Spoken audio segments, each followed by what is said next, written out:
नमस्कार। करण वर्मा अनप्लग्ड में आप सबका स्वागत है। आज हम एक ऐसे सूडो इंटेलेक्चुअल और एक ऐसे फेक फेमिनिस्ट की बात करने जा रहे हैं जिसने अपने आर्टिकल्स, अपनी बुक्स और अपने वर्बल डायरिया से पूरी कोशिश करी एक पूरी जनरेशन को तबाह करने की। वो तो बस बच गई किसी तरह जनरेशन, पर इस बंदे ने कोई कमी नहीं छोड़ी थी। मैं बात कर रहा हूं self proclaimed feminist, self proclaimed author. Author भी उनको कई लोग मानते नहीं हैं उनकी बुक्स पढ़ने के बाद, बट फिर भी हैं ऑथर, सक्सेसफुल हैं, बिकॉज कमर्शियली तो डेफिनेटली सक्सेसफुल है। उनका नाम है चेतन भगत। जी हाँ, cringe to the pro max level. और अभी अभी जो इनका एक आर्टिकल आया है उसके बाद ज़रूरी हो गया कि मैं आपसे भाई इस व्यक्ति के बारे में ज़रा खुल के बात करूं, बिकॉज इसने जो शिट परोसा है पिछले 10-15 साल में, उसके अब की बार जो पिनिकल आया है वो ज़रूरी हो जाता है फिर आपसे चर्चा करना। पहली बात तो हाईली इनसेंसिटिव जो इसका स्टेटमेंट आया ऑन सिया, पूरा केतन सिया केस के ऊपर, how Ketan was murdered allegedly. I couldn't believe, but then I thought कि ये किसका आर्टिकल है, चेतन भगत का है। तो मैंने कहा भाई चेतन भगत कर सकता है ऐसा, क्योंकि वो टोटली केपेबल है इस तरह का। And he's getting brickbats and he's being taken to the cleaners, and rightly so. I don't know why this man is allowed on television or allowed to pen columns. He is actually, कोई अगर दुग्गल साहब है इस देश का तो वो चेतन भगत है। कभी ये सेफोलॉजिस्ट बन जाता है, कभी इलेक्शन एक्सपर्ट तो है ही है ये, कभी रिलेशनशिप्स की बात करता है, कभी कहता है अंडरस्टैंड वुमेन, रात को कभी इन्वायरमेंटलिस्ट, कभी फेक फेमिनिस्ट, कभी ऑथर, कभी टेलीविजन शो, कभी रियलिटी शो पे भी आ जाता है ये, डांस रियलिटी शो से पता हो इसका क्या लेना देना, उस पे भी आ जाता है ये। बट अभी जो इसने हरकत करी, आर्टिकल इसने लिखा why Siya can't say no to marriage. Just imagine, पूरा देश ये बात कर रहा है इस समय कि फेक फेमिनिज्म के कारण men are not safe in this country any more. People are talking about कि यार 498 एक ऐसे लीगल टेररिज्म हो रहा है, क्या हो रहा है, how evil was this girl. Here he comes with another spin कि सिया मैरिज के लिए ना क्यों नहीं कर पाई। बेचारी सिया, बेचारी बना रहा है भाई उसको ये कि बताओ पेरेंट्स का ऐसा कंट्रोल है कि सिया ना नहीं कर पा रही है। आगे बढ़ते हैं, इस आर्टिकल को जरा पढ़ते हैं, इसमें लिखा क्या इसने। आगे ये लिखता है, what this case has undeniably done is reignite a conversation that millions of young Indians immediately recognized. How much control should parents continue to exercise over their adult children's lives? सोचिए जरा, is this a case about parents having too much control? या सच्चाई ये है this is a case of parents जिनको कुछ पता ही नहीं था उनकी लड़की क्या कर रही है, क्लूलेस थे वो पेरेंट्स, जिनकी बेटी 16 साल की उम्र में शराब पी रही थी, she was living with another man, बीच बीच के अंदर अफेयर चल रहा था, अपने फियांसे से 1 करोड़ रुपया उसने उठा रखा था, और अंत में जाके उस फियांसे को उसने धक्का दे दिया। उसके पेरेंट्स को ये कह रहा है बड़ा कंट्रोल था भाई, एक्सेसिव कंट्रोल था, वो मना क्यों नहीं कर पाई। ये है आपका फेक फेमिनिस्ट चेतन भगत। आगे पढ़ते हैं भाई, चेतन भगत ने और क्या कहा इस बारे में। And this is the reality of many Indian families. Parental control over their child's life. From biscuits to brides, Indian parents want to decide everything for you. How will you live? What will you eat? इसने इस पूरी चीज को एक rebel बना दिया कि Gen Z needs to rebel more. कितना महामूर्ख, मैं कहूं महामूर्ख कहूं, इवल कहूं चेतन भगत को, जिसने ये नैरेटिव को स्पिन दिया, और इसकी तबीयत से ली गई है इसके ऊपर, एंड डिजर्वेडली सो। आगे ये क्या लिखता है जरा सुनिए।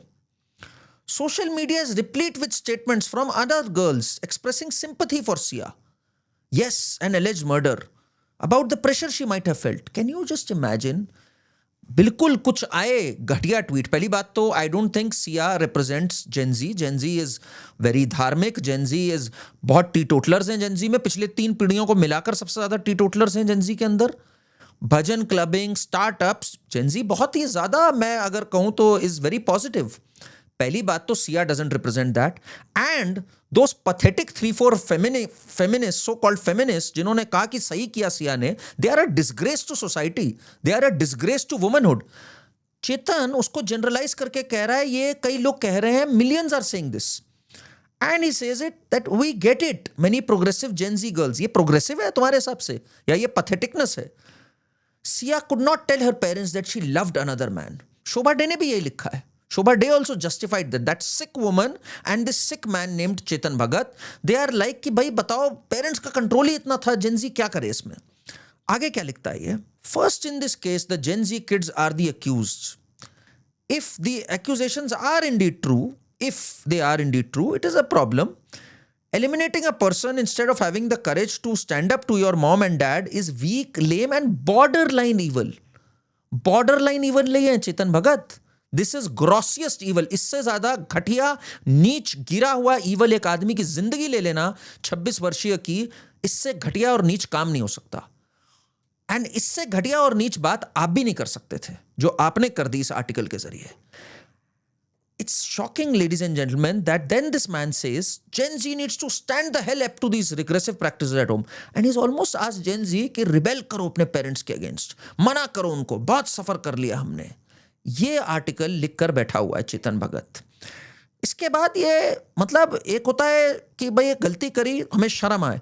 इस बेशरम आदमी ने इसको डबल डाउन करके डीडी पे भी गया, CNN पे भी आया. And look what he says. He's made the entire debate which was about how dare this woman go so evil और ये toxic feminism और parents इतने clueless क्यों हैं. He made it about control of parents. Look what he says here. This is bizarre. Can you imagine this happening in America? That someone wants to break off with a fiance, but because of the fear of shame in front of parents, they don't do it. So I think it's worth discussing. That Now here you have some of the most affluent people in the country, but still they have such rigid values, and their desire to control the kids never goes away, even when the kids become adults. So I'm not justifying. You are justifying. You're not justifying. If you're not justifying, then what the hell are you saying here? इसका कहना है parents का बहुत control था. ये आपको बहुत control के लक्षण नजर आ रहे हैं. How dumb is this man, or how motivated is this man to cultivate this feminist audience? Because time and again ये आदमी कहता है I know women better than even men know.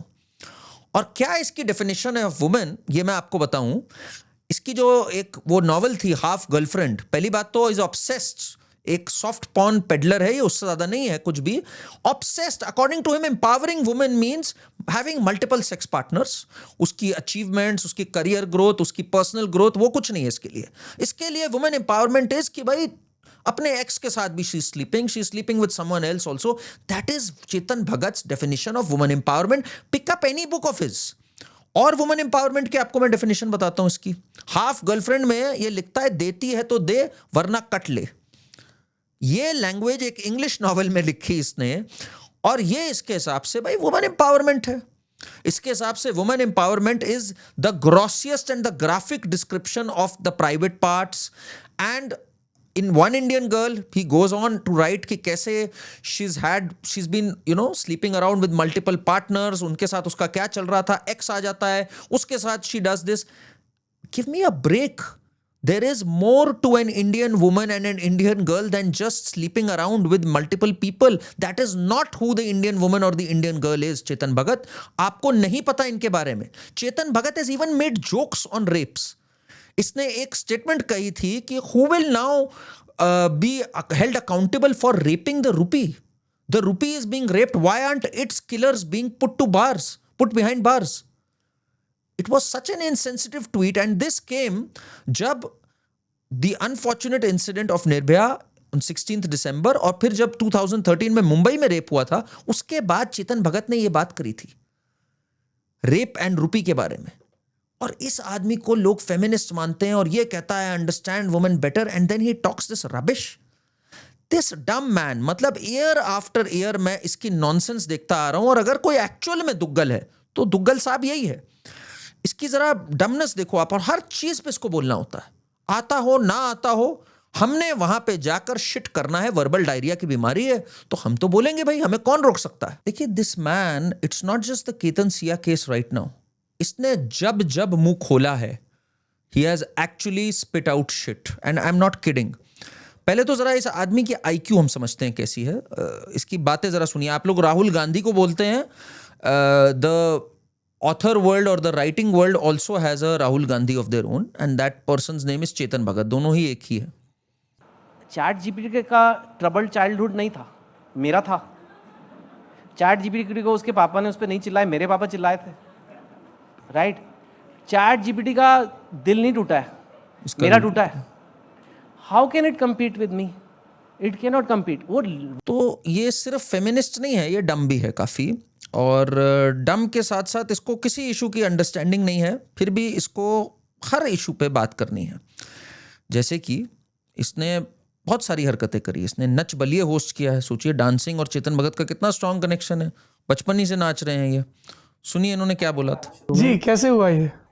मैं तो हमेशा कहता हूँ मेरा गिनीज बुक रिकॉर्ड है कि ओनली Stupidity इंग्लिश का। Language loather in the world to have ever judged a Hindi dance reality show. ना ये पहले कभी हुआ है, ना ये अजूबा आगे कभी होगा। ये तो मैंने ही करा है, ये नहीं कोई रिकॉर्ड तोड़ सकता। ये तो मैं भी मानता हूँ, चेतन भगत जैसा अजूबा ना पहले कभी हुआ है, ना आगे कभी होगा। इतना महामूर्ख पैदा होना और वो मूर्खता को सेलिब्रेट करना, ये केवल चेतन भगत ही कर सकते हैं। तो इसलिए that is where Chetan Bhagat and I agree actually. अच्छा, दूसरी बात, फिर इनकी जो इलेक्शन एनालिसिस है, उस तो मैंने फर्स्ट हैंड देखी है भाई। मैं भी होता हूँ कई बार स्टूडियो में, जब ये मुझे मिल जाते हैं, और जब ये मिल जाते हैं और जब ये बोलते हैं, तो मैं सोचता हूँ भाई कहाँ भागूँ मैं, ये मैंने नहीं देखा, ये मैंने नहीं सुना। एनालिसिस कितनी शानदार और नुआंस्ड होती है, ज़रा ये देखिए एक GeM. But and even the last elections, the vote shares are now very very close. If you remember the data, this time there seems to be much more. So opposition has tried. To be fair, they all have been, like Bihar has been very important. They have been trying. They did try to do the candidate selection, but yeah, they don't have that story. Which They've tried. Chetan Bhagat has also tried to be an election cephalogist. But जैसे opposition fail हुई, वैसे ही चेतन भगत भी fail हो जाते हैं इसके अंदर। और डरता नहीं है ये बंदा। इसके बाद ये ऐसे ऐसे शोज भी होस्ट करता है। 7RCR का होस्ट बन गया चेतन भगत। एक नया चैप्टर कहानी में नया मोड़ ला सकता है, फिर कुछ भी हो सकता है। कुछ भी हो सकता है। साइड हीरो लीड हीरो बन सकता है, आगे वाला पीछे और पीछे वाला जानिए, एक किताब से नहीं, एक दिलचस्प टीवी प्रोग्राम के जरिए। 7 रेस कोर्स रोड, शनिवार रात। किसी ने नहीं देखा। शनिवार रात 10 बजे कोई नहीं गया। कुछ एपिसोड बाद इसको वहां से हटा दिया गया। शेखर कपूर करते थे भाई, एक ग्रेविटास थी। ये तो हर जगह वही जोकरी ले आता है। अच्छा, द वर्स्ट पार्ट इज हर चीज को ये सिचुएशनशिप, रिलेशनशिप, ये मल्टीपल फ्लिंग्स ऐसी बात करता है ये। जैसे नीतीश कुमार पे भी जब डिबेट आई थी इनकी सिचुएशनशिप होती है, ये फ्लिंग होते हैं, ये अफेयर है, ये उसकी हाफ गर्लफ्रेंड है। मतलब this man cannot get over this obsession with flings and affairs, चाहे कुछ भी हो। ये लीड हीरो है, ये साइड हीरो है, और ये यही चीज हर जगह लेता आया। When there was an analysis, जब जेएनयू में प्रोटेस्ट और ये सब चल रहा था, तो देखिए इसने क्या मोदी शाह पे क्या एनालिसिस करी। इसने कहा Modi and Shah have come under attack. जब वो अवार्ड वापसी गैंग आ गया था, they've come under attack from historians, scientists and artists because they don't belong to privileged class, speak English with foreign accent or have foreign girlfriends. क्या लेना देना इसका भाई, Modi Shah don't have foreign girlfriends. इसके बाद इसने इस पे आगे और लिखा था कि डून स्कूल नहीं गए ये, नहीं तो कुछ अलग होता है इनका। My God. एंड आगे, yes, this is the Doon school. The upper class is rattled because political power has slipped into the hands of people from Hindi medium. If Modi Shah had attended Doon schools, spoke impeccable English and were spotted with English girlfriends, they would not have been attacked so much. ये analysis केवल और केवल चेतन भगत कर सकता है, जहां वो खट से पहले आता है कि इसके कितने सेक्सुअल इनकाउंटर्स हुए, इसकी कितनी गर्लफ्रेंड्स हैं, इसकी कितनी वाइफ्स है। और ये खुद मीटू में भी फंसा हुआ है, मीटू में भी नाम आया हुआ है इसका। खुद ये कितना बड़ा फेमिनिस्ट हमने देख लिया, देती है तो दे वरना कट ले लिखने वाला चेतन भगत। तो ये एक अजूबा है चेतन भगत। और दिखाता हूं मैं आपको, साथ में हर चीज पे कमेंट करना है। जैसे मैंने कहा CAA पे, which was about giving citizenship to the persecuted Hindus, Sikhs who were here from Pakistan and Bangladesh, उस पर कहता है क्या जरूरत है CAA देने की। सुनिए इसका tweet, put CAA aside, don't let the country burn to save ego. Ego कहां से आ गई भाई इसमें? रिलेशनशिप, ईगो, ये कहां से आ रहा है इसके अंदर? आगे लिखता है ये, why is an law like CAA is an law. पहले तो अंग्रेजी कितनी कमाल की है इसकी, वो भी देख लीजिए। An law like CAA technically meant for foreigners affecting Indians so much, cause another law called NRC is coming, which essentially assumes all Indians are foreigners unless they prove otherwise. Oh my God. And Chetan Bhagat's gems never die down. Operation Sindoor, peak operation Sindoor में इस आदमी ने कहा कि अच्छा हुआ US ने mediate कर दिया. पहली बात तो यूएस मीडिएशन से रुकी नहीं, but look at his statement peak उसके दौरान. इसने लिखा कि Pakistan also retaliated with missiles, drones and airstrikes. India also responded. For a moment, it seemed like we were slipping towards a full-scale war. Fortunately, with US mediation, a ceasefire was reached. Tense peace followed, but at least peace. ये वही उनमें से था, de-escalate. In fact, उस time पे जब दिलजीत की वो हानिया आमिर पाकिस्तानी के साथ पिक्चर आई, सरदार जी 3 था नाम, क्या था उसका नाम, he stood for Diljit. He said Hania Amir was cheering when Indian soldiers were being killed despite Pahalgam being a terror attack, clear-cut attack, जिसमें हिंदू को चुन करके मारा गया. चेतन भगत कहता है यार दिलजीत की क्या गलती है, मैं तो दिलजीत के साथ खड़ा हूं. सुनिए जरा. वो लोगों ने डिसाइड भी नहीं किया होगा हीरोइन कौन है कौन नहीं होगी, शायद दिलजीत ने भी नहीं किया होगा, राइट. पहली बात ये है. दूसरी बात, I think they have issued multiple statements now कि यार ये सब पहले हुआ था, पहलगाम से भी पहले की कास्टिंग हो रखी है. ऐसा कोई रूल नहीं था, हमने रख लिया आगे से नहीं लेंगे. पर अब फिल्म बन गई है और 300 लोगों की मेहनत है, इतने पैसे लगे हुए हैं, उसको बैन करना इज टू मच. आपको नहीं पसंद आ रहा, आपको उसको बैन करना इज टू मच. इसके हिसाब से पहलगाम के बाद पाकिस्तानी आर्टिस्ट की काम किए हुए फिल्म रिलीज होनी चाहिए. इट्स टू मच भाई. 300 लोगों की मेहनत है, 26 लोगों की जिंदगी चली गई, वो थोड़ी टू मच है चेतन भगत के लिए. 300 लोगों की मेहनत हो गई एक फिल्म के ऊपर, और वो फिल्म बाहर रिलीज भी हुई, सबको पैसे मिल चुके थे बाय द वे उसमें से. बट दिलजीत का करियर एडवांस होना था, हानिया का करियर एडवांस होना था. हानिया के लिए तो चेतन कुछ भी कर देगा. पाकिस्तानी आर्टिस्ट पे देखिए इसकी क्या सोच थी. One of the big talking points in this city right now is about cultural boycotts of Pakistani artists. Do you believe Fawad Khan should be asked to go back like the political parties here want him to? I mean, it's not just Fawad Khan, and it's not about a particular individual. There's so many singers, for example, Yes. like Atif Aslam and all those people. I love their songs. That Pehli Nazar Mein, what a song, and all that. You know, like they are amazing artists. And इसको लगता है बहुत innocent लग रहा है. पहली नजर में व्हाट अ सॉन्ग. क्रिंज है. Chetan Bhagat is the definition of cringe. तुमसे किसी ने नहीं कहा पहली नजर में और तुम्हें कौन सा सॉन्ग अच्छा लग रहा है नहीं लग रहा है, बट इनको भाई आतिफ असलम के गाने सुनने हैं. इंडियंस मरते मरे, उससे क्या फर्क पड़ता है चेतन भगत को भाई. चेतन भगत को वो लिबरल, जेएनयू जमात, फेमिनिस्ट दिखना है. उसको लगता है उससे भाई मेरी सेल बढ़ती है बुक्स की. ये लोग ज़्यादा अंग्रेजी पढ़ते हैं, इसलिए यहाँ पर निकलेगी, यहाँ पर मेरी मार्केट है. और खुद की अकल है भी नहीं. अकल है भी तो उसको उसने किनारे रख दी भाई, अपना बिजनेस देखते हुए. अपनी दुकान सजानी है इसको. That is vintage Chetan Bhagat for you. This man will speak about everything. Places of worship act restore होना चाहिए इसके हिसाब से भाई. हमारी जो संस्कृति है, एंड देखिए जरा इसने क्या लिखा है. Mosques plus temples is equal to mospels. Just because उसको लगता है गॉस्पल मॉस्पल अच्छा राइम कर रहा है, this man gets to write a full article on this and Times of India publishes it.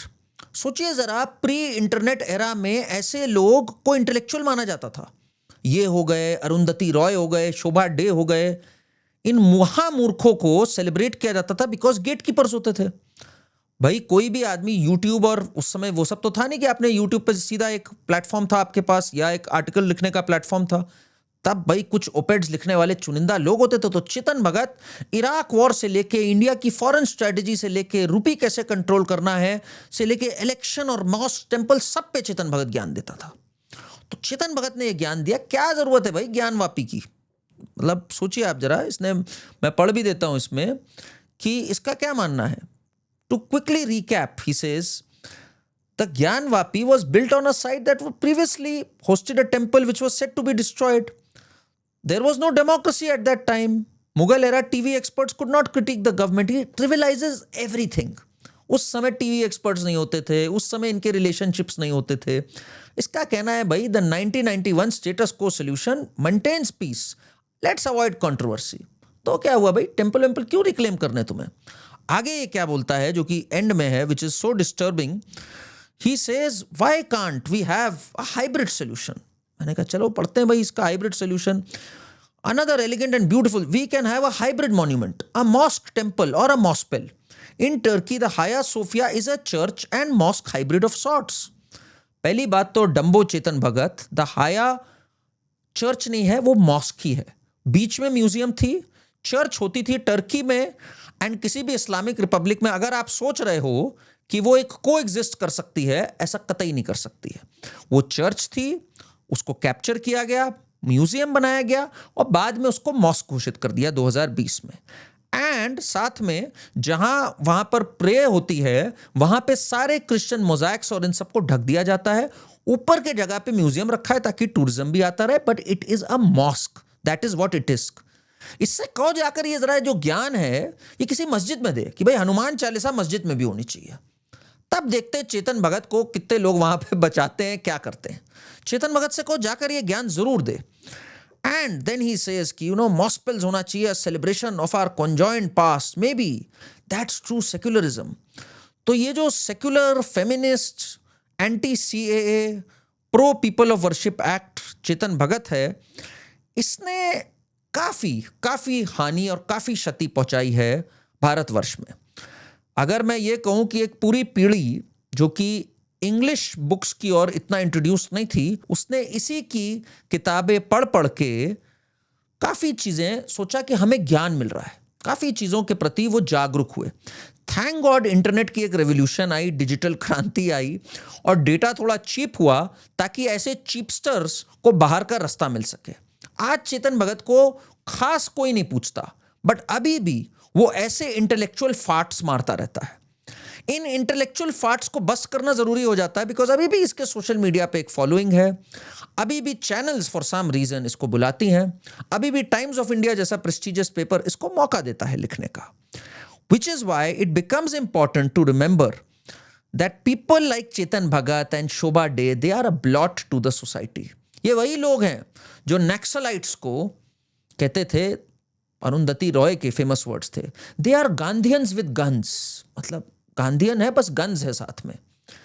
ये वही लोग हैं जो जॉन दयाल टाइप के जो लिखते हैं कि भाई अब अमन की आशा होनी चाहिए, पीस होना चाहिए, हमें पहला नशा गाना सुनना है या पहली नज़र में तेरा जादू हो गया या आतिफ असलम का गाना सुनना है। This entire brigade is a poison to the society. As for Chetan Bhagat, you are dumb and perhaps you don't know it, but the country knows it. So zip it when you don't know about certain facts because we've had enough of this nonsense. Ketan और सिया का case, it becomes important कि एक logical conclusion तक पहुंचे. We have Ujjwal Nikam, who is the Maharashtra government, who has been appointed by the Maharashtra government as a public prosecutor in this, and we want justice for Ketan in this case. It's not a case कि अरे इसके लिए आप बोल रहे हो उसके लिए नहीं बोलते हो। ये जो हुआ है सरासर गलत हुआ है and this fake toxic feminism needs to stop. Channel को सब्सक्राइब करिए, वीडियो को लाइक करिए, कमेंट्स में बताइए आप क्या सोचते हैं इस बारे में। Thank you.